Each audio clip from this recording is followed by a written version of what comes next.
Live, Ooh. very live. You're live off the top today. I know. I feel so special. Yeah, you could get the polar seltzer.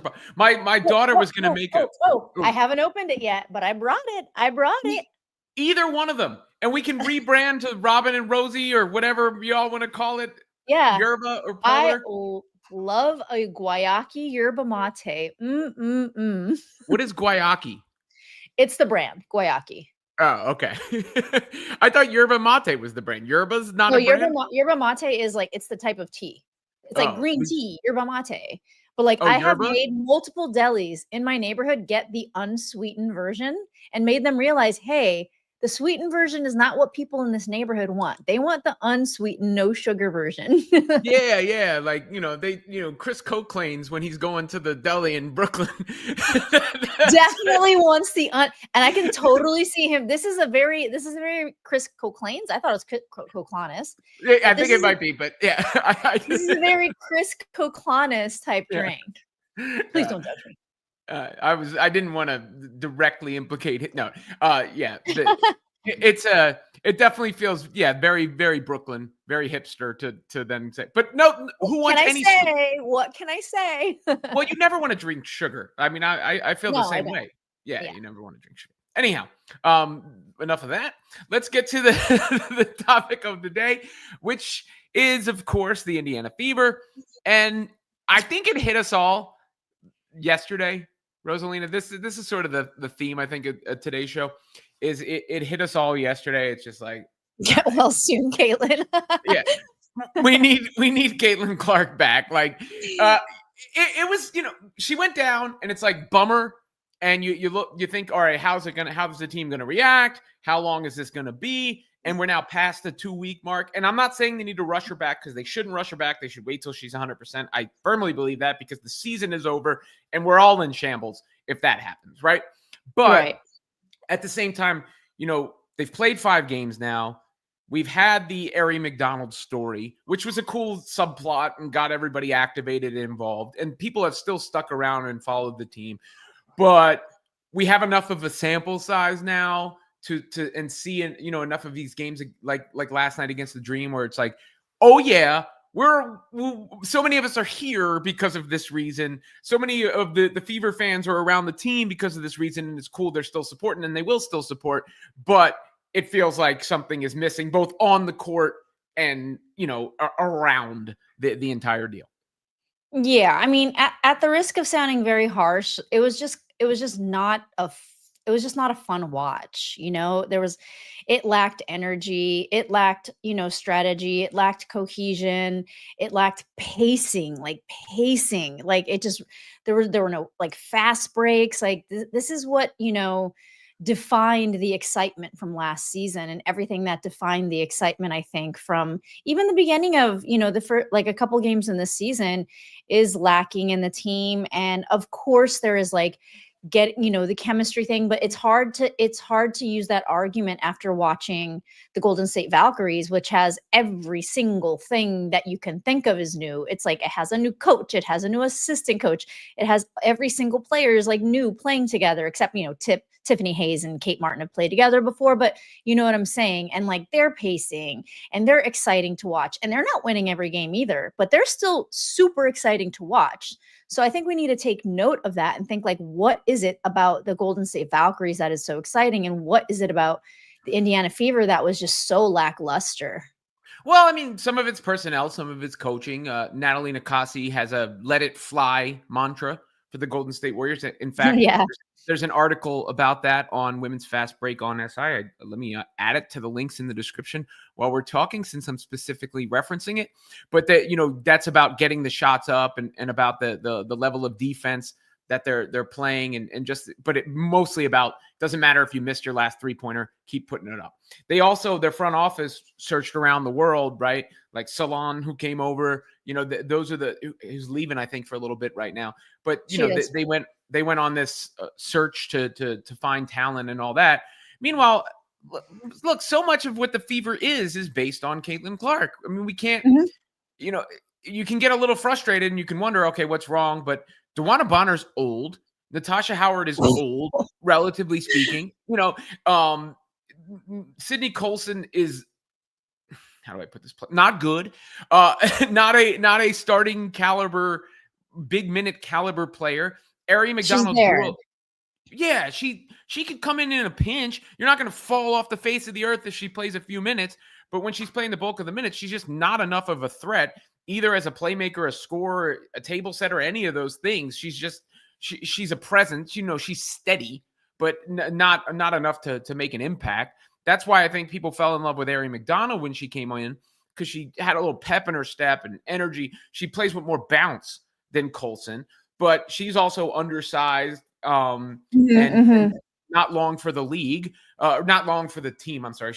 Let me rephrase that. I think she's found herself a spot in the league because of her audition I with the hope Fever, but so. I really like, do. yeah, likely not long for the team. So where's that supposed to come from? Especially when Lexi Hull doesn't hit her shots.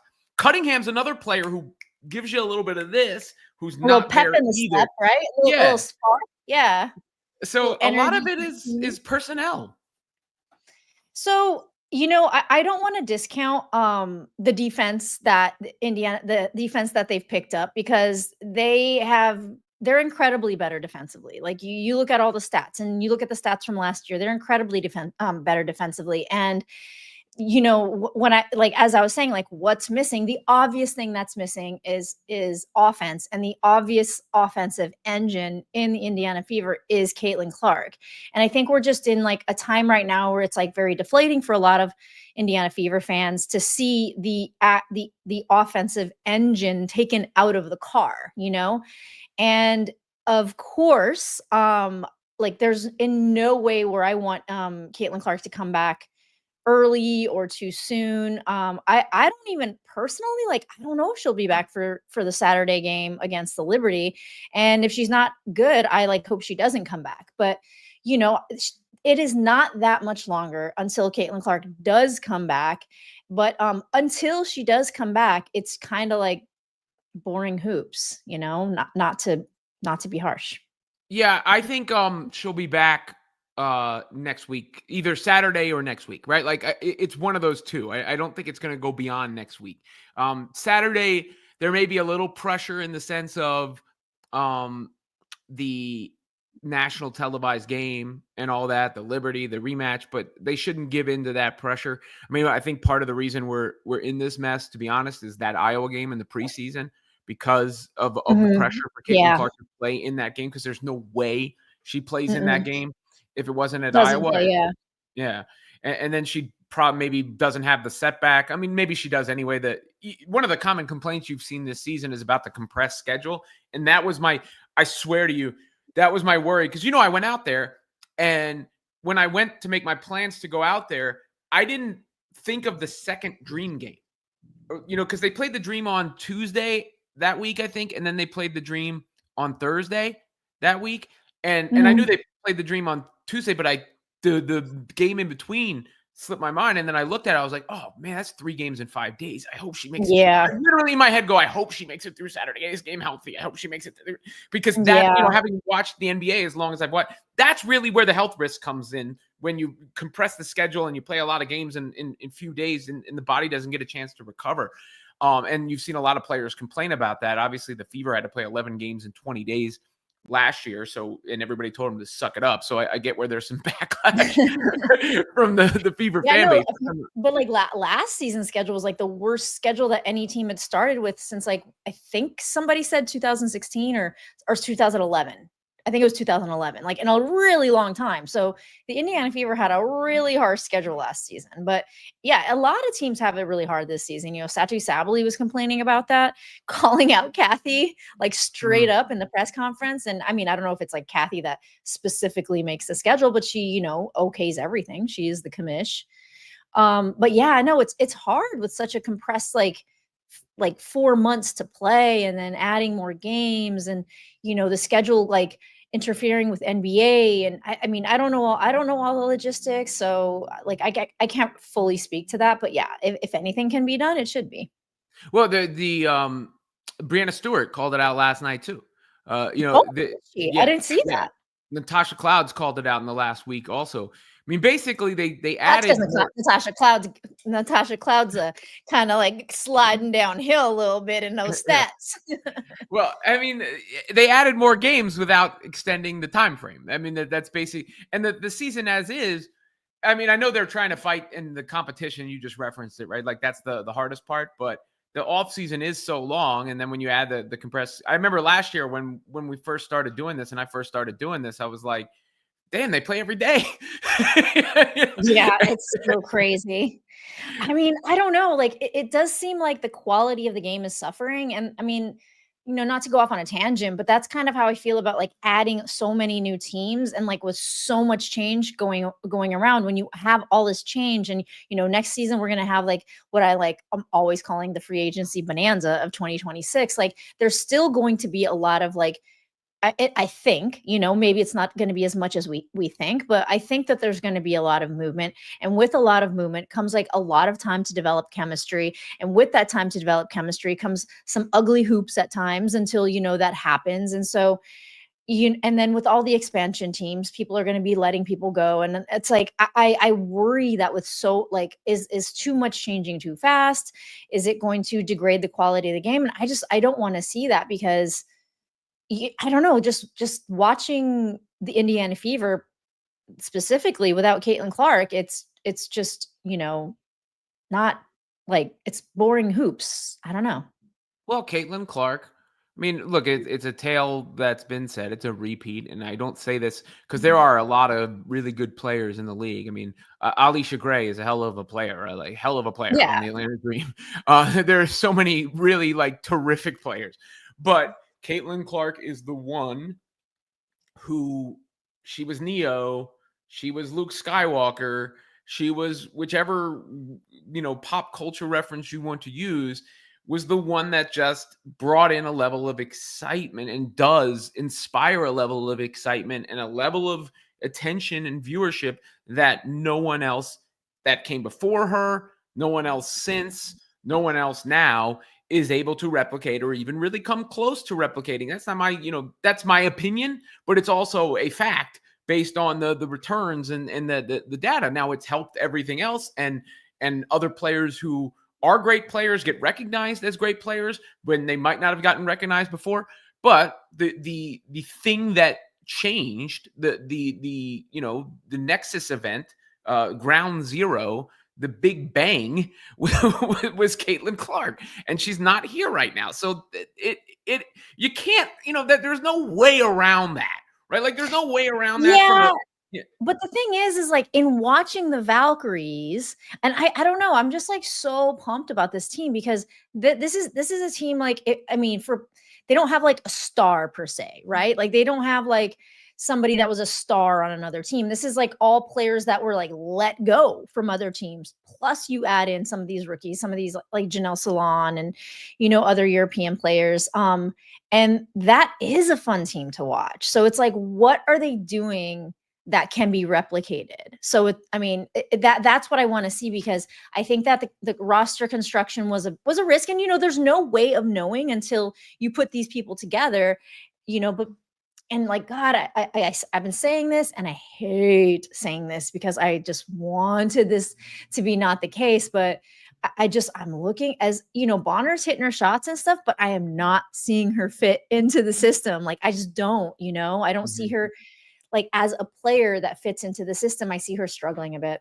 So the Indiana Fever's offensive rating is 7 points per 100 possessions higher than the Golden State Valkyries. They are significantly better than the Valkyries Yeah, but they're not offensively. funner to watch. Well, They're does just that not not? funner to watch. Well, yeah, That's they what I don't was have saying Caitlin Clark earlier. right The now. Valkyries are losing, but they're still fun to Yeah, watch. Like I okay, don't know but what it would you? is. The Fever are also third in defense. The Valkyries are sixth They in are. defense. Yeah. Yeah. No, I'm looking at the standings right now. Like, yes, their defensive net rating is at number 3. Their offensive net rating is at number 5. Their net ratings at number 3. There's number 7 in the standings. And Yeah. I did my power ranking and I put them at number 6 just without Caitlin Clark. Yeah, you can check that out. Also, Women's Fast Break on SI, Rosalina's Power Rankings from this week. She's going to be doing those every Monday for the site, so you can see how they move or not and yell at her A little accordingly. nervous about that one.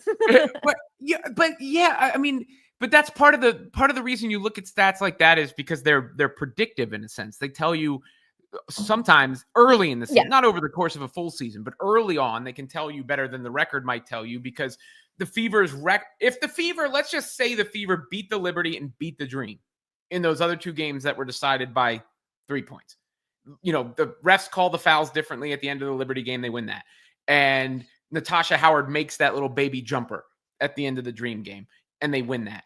All of a sudden, what is the thought process of the Fever? It's like, holy crap, no one's going to be able to stop them when Caitlin, because at that point, you're looking at the losses without Caitlin Clark purely through the eyes and the lens of, well, Caitlin Clark's out. Oh, right? That idea is purely like based on them without Caitlin Clark because I mentioned this to you already, but there's no way that I can't not see the two games that before Ari McDonald came in and not see the Indiana Fever as one of the worst teams in the league. Like those two, just from those two games.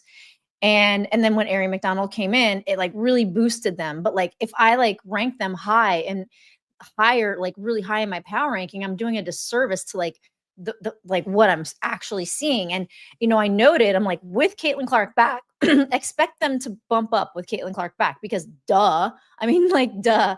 But it's like without her, the team is, I think that I don't think that they're following like the way that the WNBA is going, and that's like the direction of the NBA, which is like these like young guns are killing it, like the Mystics, and I don't know. That's just how I feel. Yeah, I guess it's just I don't know who's the engine to do that. Like Kelsey Mitchell is the best candidate, but she doesn't really like see the floor in that way. So it's hard for me to. They look that way against the Sky, right? But is that because Of the Sky? I mean, we can't even. I mean, I'm not trying to shade them, but the Sky is going through they're going through a huge like identity issue. So playing the Sky isn't like, I wouldn't call like a good measure of like how like how good a team is. Yeah. Sky Shambles. Let's talk about them for a quick second because there was the Angel Reese, Ariel Atkins thing after the game as well. Hey, I liked the Angels jumpers. I did like, too. oh, yeah, that's like, what she really needs to do. Spotting up at the wing right there. Like she was spotting up at the wing. It's not like she just all of a sudden was like, I'll just take this three because she spot up. So this was something they're like working on or something. I don't know. No, she has to do that. She has to extend the floor a little bit and take those shots. She played the best game of the season that she's played. It's not even close.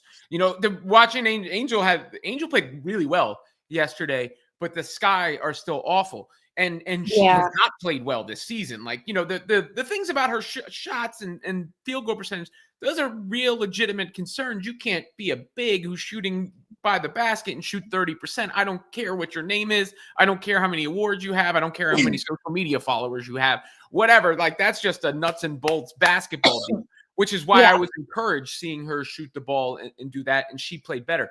But with Vandersloot out, they got nobody to really organize them. Maybe Haley Van Lith steps into that role. We'll see what she's made of. But they traded for Atkins, and now the Lynx have their pick. So, like, I know. All of this is leading to, I don't know what it's leading to. So they're leading to a long road ahead for the Chicago Sky. And you know what? As much criticism as Angel Reese gets, Camila Cardoso has not been good. Everybody always wants to say like, oh, they need to go through Camila. What has Camila Cardoso done to prove that she's, like any better than Angel Reese or any? Yeah, she shoots the ball better near the basket, but she comes and goes. She can't stretch the floor at all. She hasn't even attempted to shoot the jumpers that Angel has attempted to shoot. So I don't, and they're just a bad fit. They were always a bad fit. But just to be fair, Angel gets an outsized amount of criticism, and I understand why, because she was praised to an outsized way too, right? Like, part of it is that everybody put Angel and Caitlin together, and one of these things is not like the other when you're talking about just pure ability and basketball prowess and results and all that stuff. And then that led to extra blowback, I think, for Angel. And then she, people like engagement farm around her and they say false stuff and stuff that isn't deserved and rage bait around her. So that's true too. Yeah. And then she's also done stuff to earn criticism, both through her words and her, it's a convoluted mess. I felt a little bad for her last night just because Me too. I could almost see it all getting to her, Mhm. like the struggles in the season, her own struggles. And, she's still a young woman figuring it all out. So I did feel she's the for same her. age as Caitlyn. So I feel like when people sorry to cut you off, but like I know you're good. I feel like people are always saying like, oh, they're like talking about this. Caitlyn's just a 23-year-old, and I'm just like, Angel's a 23-year-old too.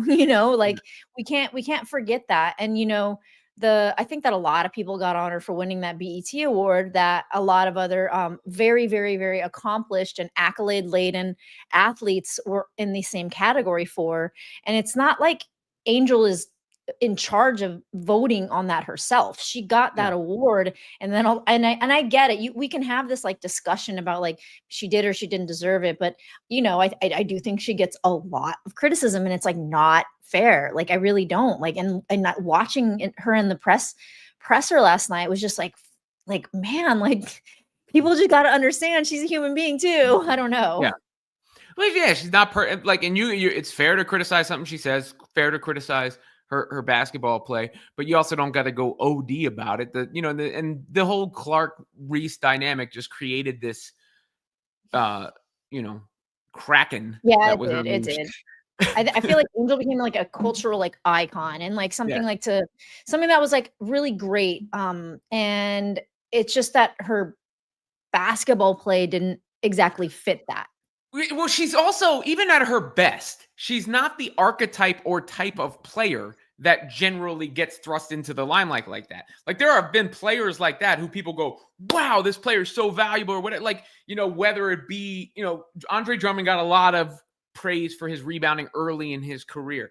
You also have Dennis Rodman, who's the most famous player like that, and made a huge impact on a championship team and was known for off the court stuff too. He joined the NWO in the middle of the NBA finals. By the way, shout out to Mark Ramadi, his book, Say Hello to the Bad Guys. I'm reading it right now. Very good. But Dennis Rodman joined the NWO midway through the finals. He's probably the biggest celebrity player like that.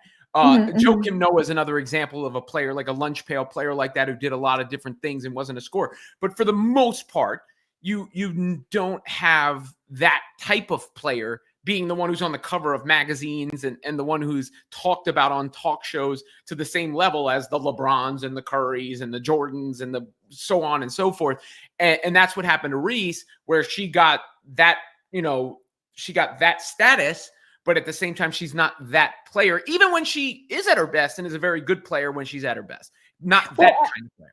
I think that, there was also the possibility that she might evolve into like more of like an Asia Wilson type player. So, and Asia Wilson does get that. And, and I last year I was wondering like, can she grow into that Asia Wilson type player if she develops like a nice jumper, and which she absolutely hasn't. And, her efficiency is completely lacking. So there is definitely, I don't see that right now, but, like, I do see more of the Rodman parallel now as well. Mm-hmm. Let's get to the chats. Member chats, super chats go first. What up, Kevin? I'm scared. R&R wasn't worried in the beginning, but with the L starting to pile up, things are getting a little spooky early. I disagree with that too. I don't know what's spooky about it. They were 1-9 last. By every way you can possibly look at things, the Fever are a significantly better team this year than last year. Like, if you know what though, like if for people like me and you that do look at like the advanced stats and things like that, the defensive rating, offensive rating, net rating, I think that we understand it, but like to a lot of people just like watching the game, it's hard to watch. It is hard to watch. So I totally understand that, but don't fear, don't be too scared. Don't worry too much because they are a lot better. It's just looking at the ratings and looking at the standings than they were last season. And Caitlin Clark will be a big difference maker for the Indiana Fever. Let's go. She'll be back soon, guys. Jumiku, who says Lynx and Liberty still compete, missing their top players, which is why this Fever team concerns me. Feels like we were all sold a bill of goods with Natasha Howard and DeWanna Bonner. A couple things. Number one, the Fever and the Lynx and Liberty have better rosters than the Fever do outside of their stars. Like the reason I believe in the Fever more than before was they upgraded off of last year's roster and they have Caitlin Clark. But if you look at the Liberty are stacked. I mean, even with John Cole Jones out, who I could argue is their best player, they still have Sabrina Ionescu, Brianna Stewart, Leonie Fibich, who are all, arguably as important than anybody on, Kelsey Mitchell and Aaliyah Boston are in a high class. They're all-star players, and Aaliyah Boston looks to have taken a leap this year. Kelsey is a specific type of player, a scorer and electric in that fashion, but isn't making the impact defensively. The Liberty have a bunch of players, is what I'm saying, who make an impact in a variety of ways. The Lynx, I'm not afraid to call them a super team. They Yeah. are a super team. The Liberty is a super team. Anybody can go out and then somebody will step up. Anybody can have a bad game and somebody else will step up for them. They're so stacked. I'm looking at them now like a monster, but I will say, like Rebecca Lobo pointed out, the Lynx and the Liberty have been playing some of the lower teams, the 12th and the 13th, like best teams in the league. I mean, that's what their schedule. Yeah. What was it called? The ranking of they just strength haven't of schedule. they haven't been playing very good teams. So we shall see. I mean, they've been blowing out teams. Like luckily, like they during this Commissioner's Cup, the Liberty gets to play the Sky, the Connecticut Sun. Possibly an injured Indiana Fever, but so the point differential is definitely going to go to the Liberty, like 0%, like no doubt. But yeah, and they've got talent with size too. That's part of it. That part of what I was trying to say. Meanwhile, the Lynx play as a team, and how many games did Collier miss? Let me look at her game log here. She didn't. When Collier went out, when Nafisa went out last season, that was the only time the Indiana Fever beat the Lynx. Okay. And because a lot of people like to point that out, and I'm like, you guys, like the only time the Fever beat the Lynx was when Nafisa was out. Nafisa carries that team on her back way more than the Liberty need anybody to carry the team on their back. Like it's not even close. And yes, the Lynx do have like really great role players around her, but the New York Liberty have stars, like multiple stars, Let's go to Stern, aka Chris. Funny how this year's draft were underestimated. That's true. That's true. Because a lot of teams, the Sparks traded their pick. Now Kelsey Plum's been very good for them, but the team result has not been very good. The Sky obviously traded their pick, and we saw what happened. And then we've seen more picks contribute, I think, than we probably expected. Especially, I mean, the Mystics are the real example of that, picking where they pick 3 and 4. They were just like greedy with the draft picks, and you know what? It worked out for them. And one of them isn't even playing, right? Georgia Amore. So the Mystics are a team to look out for going forward, but that is a good point. When you think about who she'd replace, it'd be Shug Sutton. And Shug Sutton is decent, but she's not really standing out this season. And I mean, I don't know, Georgia. I mean, they're going to be, yep. That's all I got to say about the Mystics. Brandon Sleeper. Yep. What's up, Robin and Rosalina? That second half was painful to watch. Also, it was never fair to Angel for the WNBA media to put her on the level of Caitlin. Yeah, I mean, well, that's the point. I wrote at least a column, if not a series of columns about that premise last season, that people were actually doing a disservice to Angel Reese by constantly shoving her into these comparisons with Caitlin Clark. Not even the compare. There's a reason for them. I'm not even saying the rivalry part of it. Like that, I get that. Like they met in college. This happened. They are in the same draft class. There's a history there. There's an extra level of attention and interest when they play. Like I get all that. Like, so I'm not talking about that. I just meant like as if they were the same tier of player. And it was almost like people went out of their way to do that for a long portion of last season, and it took a long time before it went away. And now you're seeing the ramifications of that, some of the fallout from that, because now people are like, you're over criticizing her. She's just a second-year player, but last year she was in that race with Caitlin, and who is it, Caitlin or Angel? Who's the rookie of the year? Blah blah blah, that kind of thing. Yeah, I mean, people love storylines, and it was a great storyline. I think that, sorry, when you do have a story, like, people expand on these stories, and it just kind of got out of hand. And I think everyone's seeing it now. It's not a rivalry. Like, they're two players. They're both fun to watch. Like, when they play each other, well, sort of. I don't know. Never mind. I don't know. Anyway, let's get to the chat. Let's get to the chat. All right. This is an interesting point from Rick T, who says White is going through some personal issues. She's been a little distracted. She needs a little time too. That's also, Yeah. a fair thing to bring up. Her obviously thoughts with her family. Lisa Salter's mother is going through some serious health issues. It seems. Lisa Salter's sideline reporter Stephanie White are longtime partners. They raised children together. For anybody who doesn't know, so I'm putting two and two together. That's clearly the reason that Stephanie White was away from the team, because Lisa Salters was away Mhm. from the broadcast. So sometimes you do have to recognize the human side of things. And by the way, for all the like Austin Kelly versus Stephanie White takes, the Fever did the same exact thing to the Sky with Stephanie White as the coach as they did with Austin Kelly. Now they did have Caitlin Clark in the lineup, but I don't know if there was a difference in the way that they actually approached the game versus the level of opponent and the other factors that go into, whether a team has it in a given night or not. Yeah. So, I mean, it's very hard to criticize Steph White right now. It's hard for me to have a fully formed opinion of the team without Caitlin Clark.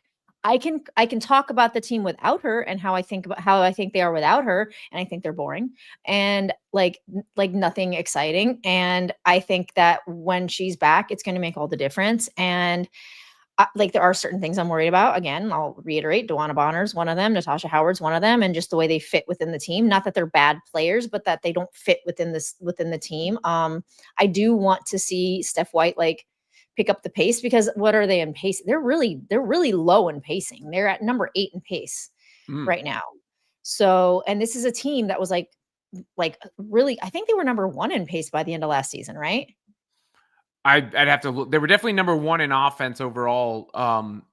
Olympic They were break number on. 2. They were number 2 in pacing last season. Okay. Yeah. 2024. So it's like this is what we want to see. I think Steph White understands that. I think right now she's pumping up the defense, but I think that you got to get the pacing up. It's just and we're not going to see that without Caitlin Clark, because Caitlin Clark is the pacing. She is the engine. She is a lot of things for that team. Samantha says, "Hey y'all, question: any predictions on Indiana Fever roster moves when free agency goes nuts?" I mean, it's a little tough to I look love at. thinking about this, but it's Yeah. so early. Indiana Nafisa, Fever. Fever. Yeah. Nah, but you know what? This is my feeling about Fee going over to the Fever. Now that you said that, it's like, oh god, Fever.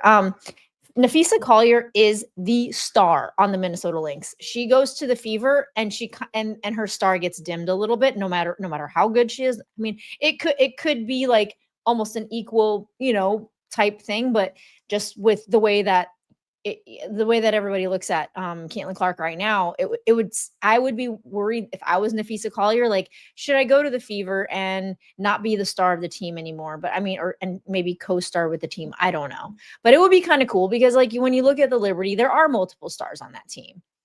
But yeah. Brett Atwood says, "Sometimes I feel like I'm the only one that remembers how absolutely horrible Chrissy Sides was with CC last year."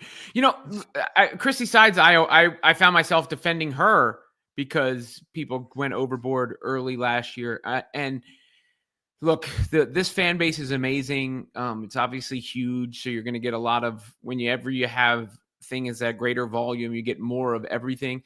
But I legitimately remember people saying that the players on the Fever were trying to sabotage Caitlin Clark last year, like freezing her out, and there's these wild things that or just 'cause I even had somebody in my chat earlier. What did they want me to ask? They wanted me to ask in a press conference whether Stephanie White was like an undercover agent there to bring down Caitlin Clark sent by the WNBA. And they're like, "Would you ask that?" And I was like, "No, I'm not getting kicked out for being Of unhinged, course bro." not. So that's this is also a fan base penchant for crash outs after not Yeah. every win means the Sport. championship. Yeah, not every loss means the end of the world. And I thought 2-2 on that 4 games that she would miss, and then I thought they would lose to the Dream. So they're right kind of where I thought they would be in the stretch without Caitlin Clark because I knew who they were missing. Yeah. I mean, yeah, I mean, there's no denying it. I mean, there really is no denying it. But I'm not gonna lie and say that I'm a little surprised at how not good they are together without her. Like, I thought they'd Mm. be a little better. Like, it was very hard because it was always like an on paper, this team looks good. On paper, this and this and that and that. And there were doubts because there were a lot of like up their vets, like, attained by the Indiana Fever. But it to me, it looks like in next season for 2026, I don't know. I think they need to be looking at fast. I think they need to be looking at speed. I think they need to like keep in mind the defense. Like they didn't need to be that much better defensively last season. They just needed to be a little bit better defensively last season. But they needed So to be a lot better on the boards too, though. I mean, they got hammered there too. Like, sure. yeah. Yeah, sure. Like just take into account those like little details and keep. I mean, the offense is what put them up in a place that I don't think a lot of people had predicted they'd be in last season. Yi Tang says I'm being dishonest in explaining the Fever's problems admitted as coaching. So when you guys say it's coaching, Some of it. tell me what the coaching problem is. Tell me when you say that, what is the coaching problem that you see? Because I get it. Oh, they need to go faster. Okay, fine. First of all, every team is better in transition. Like that's a basketball truism. Like, why are you better in transition? The other team is getting back. They're not I have set. one. Yeah, go ahead. So I am not in the camp of it's all on Coach White. Like if anybody, I know some of you were in my live last night and I was arguing with Venom about this, but I think that there were not they were walking it up, like instead of like pushing it up and running up, like they were walking full, like they were just like walking the ball full court up, like those types of things like are like coach decisions and But the that's how plays that Sydney Colson plays. Like yeah, well, she you know ain't what, she ain't gonna be able to run it up. Sydney Colson needs to be told not to, and that But is like that's a but I coaching don't think decision. I guess I just don't think that works because she's not good enough to do that. Like she's not capable Well, of it. yeah, I'm not. I Yeah, don't know, but I just don't. I haven't seen her. I didn't see her try yesterday. I like believe me. I think Sydney Colson's so mid. Like I was watching her pass, and I was arguing with Venom about this too because I don't know why he likes to defend her, but she whenever I see her passing, they're just predictable. She's not it's like she's looking and then passing as opposed to like catching someone off guard. And then the pass that she did when Kelsey was obviously going to cut, she was obviously going to cut and then she passed it out of bounds. It was just like these are the type she doesn't have foresight, you know what I mean? She's playing twice as many minutes this year as she's played in the last I 5 years of her know, I career. know, I know. Like she was nailed to the bench. She was What were you nailed to the bench in her other stops. You think like all the players that are nailed to the bench all of a sudden come in and change? Ari McDonald again felt refreshing because she plays with, and the Ari McDonald situation is a little. It's not as cut and dry as well. Why didn't you just sign Ari McDonald instead of Sydney Colson? Because she was on the Los Angeles Sparks until she got exactly. she got waived. This is a position that isn't readily available. Like a point guard who has pace, who can pass, like those are not like readily available positions, especially in an off season when you're building. Like I think that this showing that Ari McDonald did with the Indiana Fever is going to make her very desirable to some team, if not right now, later. This was so great for Ari, and I'm so happy for her. I like it would be great to have her as a backup point guard, but it just sounds like that's not, what the front office is willing and can do. Yeah, I mean it's an objectively tough spot. I mean, when you look at it, the mechanics of it. I know everybody became CBA experts and Yeah. hardship contract Myself experts. included. Yeah. Well, you actually but I'm talking about the people in the comments who are fighting back on when they're being told the information as it's being relayed from, real folks. But yeah, I mean, the young players on the Fever are Caitlin Clark and Aaliyah Boston. And Aaliyah Boston's not a that's not her game. She's doing better this year to start in that regard than she did for most of last year, in my opinion. What do you And then mean? it's What's not her game? getting up and down the floor. Like that's not her Yeah, specialty. she's gotten a lot faster. There was a play she even did yesterday, that really took me by surprise. I'm liking how she's improving in the pacing as for a center. Oh no, she's been terrific all year, no question. Tulip Well, plays. The truth is, Fever fans overhyped every player in the offseason. When I told them what they get, now they're realizing. See, I guess it just depends on what. I we still all think do that. I still think the Fever made huge upgrades. I still think that they were playing Katie Lou Samuelson. She's hurt now, so I feel bad, but she gave them nothing last year. Melissa Smith is the negative. Who did they lose? Who did they lose? Like these players that are here are still better than the players that were there. Is it better enough? Is it good enough? Is it what you want to see exactly? But there's the argument of Erica Wheeler, who is all of a sudden like really great on the Seattle Storm. I think that my personal opinion, and this is like there's you this is just my opinion, like being, one, she was on a very high salary. I don't think that the Indiana Fever could keep her at that salary, so they had to let her go. And I think that she was fighting for her life.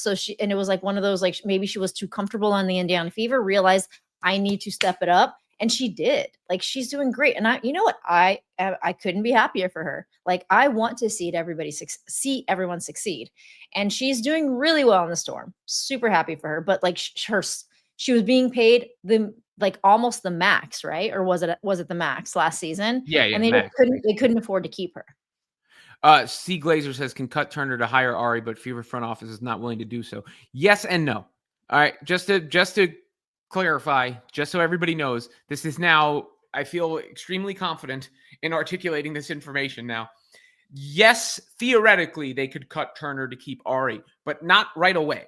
They would have to release Ari McDonald when Sophie Cunningham and Caitlin Clark come back. That must happen. She then, if they want to bring her back, has to go through a 10-day wait process. So even if they wanted to make the difficult decision to cut a player that they signed in free agency, who they may need when Dantas has to go play, by the way, in Europe, or wherever Dantas is playing for a period of time, she's going to be away from the team. America. Remember that. Yeah. Remember that too. But I understand the thought process. Turner doesn't play. Her and Timpson are redundant. So if you're just doing it like cold-hearted strategically, yes, it is possible, but it would have to be 10 days after you release Ari McDonald, not a one-to-one swap. That just so you know, that cannot happen. Facts. I got it all right? Yes. Yes. I don't know what else to say. Yeah, no, it's just been such a topic of. I mean, it was a nice diversion, right? Like it was a nice mix-up in the midst of all that. Remember, super chats go first. I'm going to go back up to the top and see if I see any of the regulars in here to weigh in. Yeah, what y'all saying in the chat? I love talking to the chats. You can call out if you got a comment. Let me know. I'll find it. I will. Just tell me the name. But poor Robin and Rosie see hardship contracts in their sleep. It's been a wild few weeks. You are not wrong. Yeah. Oh, there we go. Matthews muses. Temi ran and caught passes from CC better than Natasha Howard. Well, look, we haven't seen Howard much, and that was true for the first half of last season. I really liked Temi Fag-Benley. I thought she was one of the key players on the team. I think it was injuries mostly. Yeah, but healthy Temi is what we're seeing on the Valkyries. Yeah, she stopped finishing that as the season went along. Early in the year, she was the only one. Yeah, who was catching and finishing on the run. But let's give, I would give Natasha Howard a chance to play more than 4 games with Caitlin Clark. That's what I'm saying. Like, it's weird. The thing I'm noticing about Natasha Howard is she's efficient. I mean, she's putting up the points, right? But she's putting up the quietest points like of anybody on the team. Like, oh, she had 13 points tonight. Okay. Mm-hmm. But yeah, I don't know. There's a lot of things that she's doing that I'm not like, and a lot of it has to do with like her pacing and things like the things that I've already mentioned. But I cannot emphasize, like Aaliyah Boston with Caitlin Clark, completely different player. Not completely, but just like wow, like the amount that like Caitlin bumps Aaliyah Boston's play up. So I want to wait because I feel like Howard could be a similar issue. Tony Aiken says, Robin, your name needs to be, I'm assuming that's what you meant, hyperbolic Fever fan, because you concluded that Fever was on par with the Liberty or Lynx was insane. I still think they are. When Caitlin Clark is in the, we watched the Indiana Fever play the New York Liberty, yo. Like, I was there. I was True. That literally is in the true. arena. They went toe to toe. They did go toe to toe with the Liberty. They were ranked number 2 in net rating when Caitlin Clark got hurt. They're ranked number 3 still now, which says the overall numbers tell you that the Fever are a top 3 team. The overall numbers tell you they were the number 2 team when Caitlin Clark went down. They've played a harder schedule than those 2 teams, and we watched them go toe to toe with it. They didn't get their last year. They got their ass kicked by the Liberty early in the season, like destroyed that game. Now, in fairness, I think Fibic did get hurt, who I think is a much more important player to the Liberty than people realize. So that helped. You know what, though? I have Fibic on my fantasy team, so I was paying attention to the way she was playing. And in the first few games of the season, she wasn't doing that much for the Liberty. And I was like, I have her on my fantasy team, so I was like paying attention. But last season she was integral to that team. But Niara Sabally was out for a long time. Like Courtney Vandersloot was out. They had some injuries last season, so like she stepped it up. And oh my God, boy, did she step it up! But that was like later in the season. And it's weird because she just won a championship with I forgot who was she playing for, like Belgium or Germany or somebody. Yeah, she just won a championship, fresh off a championship, and I think that she's just stepping in and redeveloping the chemistry with New York, and I think she's going to be like a big difference maker, but she needs to step it up for my fantasy points. Gosh darn it! So much of my thought process on the Fever is framed through the idea of what I think about Caitlin Clark. You can't lose that. That's it's a stupid ass even way to approach it without her there, because I can't tell you, I'm not making any judgments on the team without Caitlin Clark there, because the reason I think any of that, I wouldn't think any of that if Caitlin Clark wasn't on the team or even close to any of that. I mean, no. I mean, would you think this about the Lynx if Nafisa Collier wasn't on the team? Yeah. It's the star power and what like these really big important stars do for team. Would you think this about the Bulls if Michael Jordan wasn't on the team? Scottie Pippen's awesome, but like what else? Well, they did win 55 games one year without Michael Jordan. They lost to the Knicks in the second round of the playoffs. It was the Jordan. This is when Jordan went to play baseball. I know all this because of my LeBron. Yeah, but I mean, Jordan argument. But they didn't win. They didn't win at all. I can see Caitlin building the team up into like the style of play, but like without her like in the chemistry developing phase, like they are just boring hoops. I'm really sorry, they're boring hoops. Yeah, Fever with CC and Fever without CC is night and day. Yeah, I mean that's it's more LeBron, I would say, than Jordan. To be honest, it's more okay, fair. LeBron where he's been versus when he's away from the team. But it is what it is. Hopefully she gets back soon. I don't have too much more to add. Do you got anything else you want to say? You want me to scroll through some more of these? Actually, I do. I'm dissing the Fever right now, but the only thing that I'm saying is that they're just not fun to watch right now. I'm not saying that they're terrible, because I 1,000% recognize, the chemistry developing like phase. I'm also recognizing that the Valkyries are in the same position, if not like they're in the same position, and they're just funner to watch. And so that's it. I also can't wait for Caitlin Clark to be back, because she does bring the fun and the spark. And Sophie Cunningham, she's pretty sparky too, and spunky and like energy, like an energy driver to the team. And Lexi Hole has been great. AB has been great, but it's just kind of, last night was a good point though. Sophie Cunningham's a good point. Like that's another key player, who plays much more in line. Look, I think the style everybody wants to see the Fever play, right? Here's fun. It's energy, The lineup for that style is Caitlin Clark, Sophie Cunningham, Kelsey Mitchell, Lexi Hull, and a big, right? Or, that's kind of, if you really want to Did Yeah, you mention AB? I Okay. said in a big, yeah, which would be AB most of the time. You could maybe sub out, I mean, one of those. AB's support. But Yeah. if you really want to spread the floor and run people out the gym, that's the lineup you could do it with, and it's going to look like that. Now I you're going to want to get hurt on. see AB develop a perimeter shot. I want her. I want a Jonquel Jones type center here. Come on, that's what John. That's why I love Jonquel Jones. I just love her so much. Albert Jimenez says Leonie Fibich is a top 20 player in the WNBA, but only Liberty fans are aware of this because of the rest of the Oh, league is she's being. good. It's just, I love her. I agree. Do you I know she agree was with my this. number one pick on my fantasy team? Yeah. Well, that was also because Asia was See, gone, Caitlin was gone, and for some reason, like it was like tweaking when I couldn't pick Nafisa, so I was like, who else? And then she was my number one pick. Fibich is the kind of player who's capable of doing more, but is also willing to thrive in her role. And as Mhm. like a super 3-and-D player who's capable Oh, of being love like an her. all-star on her own, yeah, she's huge. She's the difference for that team. She was to me last year the difference for that team. So I agree. I agree with your premise. I mean, her and Jonquel Jones are the two players that I think really changed that team because Jonquel can shoot For it from the sure. outside and her size.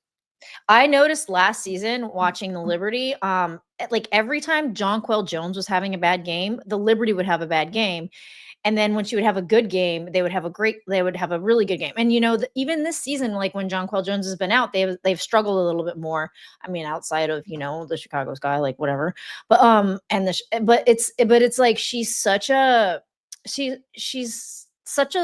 what's the word I'm thinking? Not litmus test. Um I don't know. Like, When she does good, the Liberty do really yeah. good. Yeah, Yeah. I get what you're saying. I think Yeah. everybody. I love JJ. Yeah, she's a beast. I mean, she's a beast. She's a beast. Looking through these, Lord Schaefer says I just don't like that physicality is still a month issue this month into the season. Like they're still talking about it in post game press conferences. Well, the Fever, I feel like it's allowed. There's a little bit more open season on the Fever, but Kelsey Plum talked about it the other day too. Yeah, she sure did. It was actually very funny. Willing to eat the dropping the F bombs here, F bombs there. Willing tell she told the head coach Lynn Roberts was like, I might get fined for this too. Very, very well, I might get fined for this too. And Kelsey goes, I'll cover it. So funny. Jalen Nelson says DB terrible play is the biggest issue so far. She can't score or defend, and with Kelsey Mitchell and CC not being the best defenders, she's pointless on the court. I agree. Natasha Howard is an upgrade. So two things. I think Bonner's actually been pretty good defensively and rebounding at times, but you're right on the scoring has been inconsistent except for a few games. And this is where I think the thing is the most awkward. Bonner and Howard. Because Bonner and Howard, I don't think they can play together that well. We saw that early in the season, which you saw a lineup change. I don't know how each necessarily plays with AB, so you compound that with two. And therein maybe is a future issue is are they both adding value simultaneously to the squad? And they were the big signings. And the other big acquisition was Sophie Cunningham, who's not there. So you also have to remember when you get a player like Cunningham back, how many different lineup combinations that unlocks because Sophie Yeah. can guard up and guard down. So you get to play with the chessboard a little bit more if you're the head coach than right now where they don't have, Lexi Hull is literally the only player like that on the roster right now who is capable of guarding up and down, but really can't guard up that well. She's, Sophie can guard up better than Lexi can.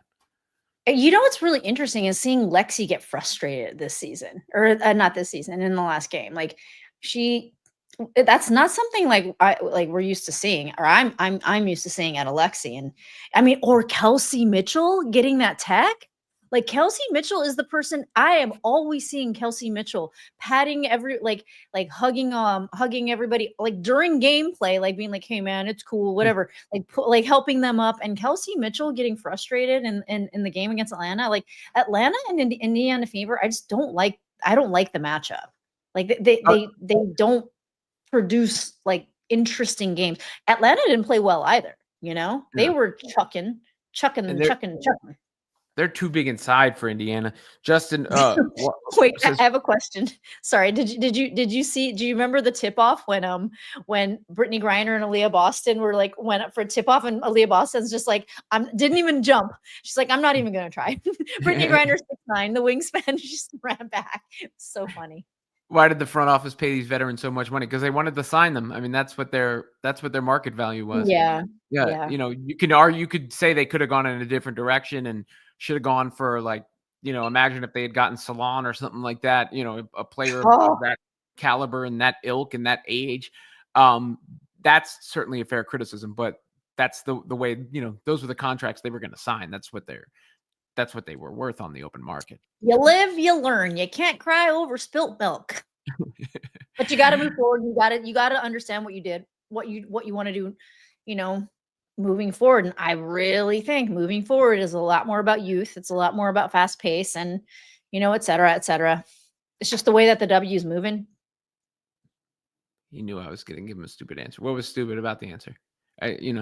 Guys, that's the contract they would have signed wherever they went. How about that? You can say that the Fever shouldn't have gone after them, but that they weren't getting a lower contract than that. That's what, given their career accomplishments and where the salary cap is. That's what was freaking Katie Lou Samuelson making, and Erica Wheeler last year. You gotta look at those two players were on max deals essentially too. The Katie Lou Samuelson deal is the deal that makes things rough right now still. That's the contract that hurts them still. They did buy out it. They're working out of it, but that was the one that was on the books that really hurt them more than anything else. Mm-hmm. Mm-hmm. I think Mitchell's finger is a factor in her shot. Maybe. You can't rule it out. I mean, it looks jacked up, that finger. It does. I think that the way she's moving on the court is an issue too. But yeah, like her shot was off. I mean, we're talking about one game. Like her shot was way off yesterday. It wasn't off in the game before, but She was just the player of the week right before that. Exactly. We're talking about one game. All right, guys, that'll probably do it for us here today. Rosalina, you can check her out from the logo. She makes the highest polished content in the Fever. And yeah, I don't want to make a video on this game though. Oh, you didn't do it last night? No, I thought about it. I ended up staying on the live a really long time, and I was like, should I make a video about this or not? It's just I didn't. It was so not. It was just wasn't fun, and I didn't feel good. I don't know. To spend 3 hours making a video about this, nah. I got it. I admire your self-care. No, this week, no, I've actually this week I'm trying really hard to have a little bit of a balance, but I need to get right back on it. Yeah. All right, guys. We'll talk to you on the next one. Thank you.